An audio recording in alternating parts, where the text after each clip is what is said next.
educating kids in custody, the school, and a new custody order.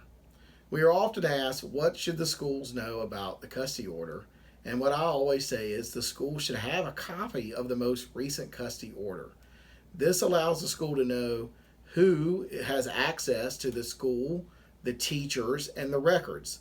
If you have joint legal custody in North Carolina, which the overwhelming majority of all parents do have, then both parents have equal access to the school, the teachers, and the records. And both parents would be allowed to get the report cards, progress reports, meet with the teachers, email the teachers, be a part of class dojo or whatever messaging app the teacher in the classroom uses, and participate as an equal parent in the education of their children. And so the school needs to know if you have joint legal custody.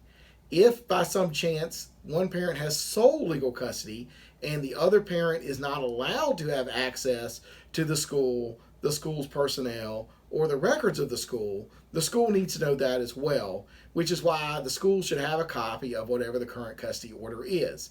It also puts the school on notice as to whose day of the week each day of the week belongs to which parent. So if the child gets sick on Wednesdays and Wednesdays are dad's day, then the school will know to call dad on Wednesday and not mom. So this is another reason why the school needs a copy of the court order.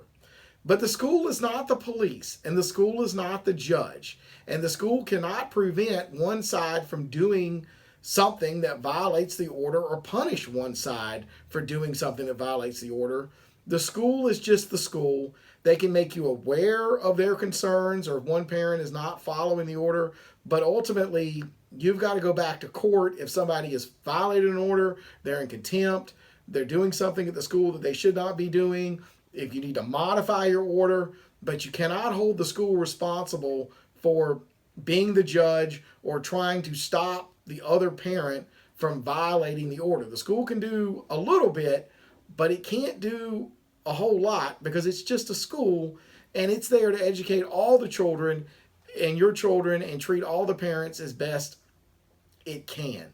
So I think it is very important for the school to have a copy of the order, that the school be aware of what the custodial changes are going to be, whether they're at school or whether the child has to ride a different bus on different days. And so it's very important that there be an open line of communication between both parents and the school, and if possible, have both parents and the school on almost all of the communication so there's not a miscommunication. I know there's domestic violence. I know there's situations where the parents are not allowed to communicate with each other directly, but I do think as far as it relates to the school, the more information that both parents have, the better, and the better it is going to be for the school to be able to educate the child and help sort of keep the peace between the parents and do what's ultimately what is best for the child. And that's what everybody wants, the school and both parents.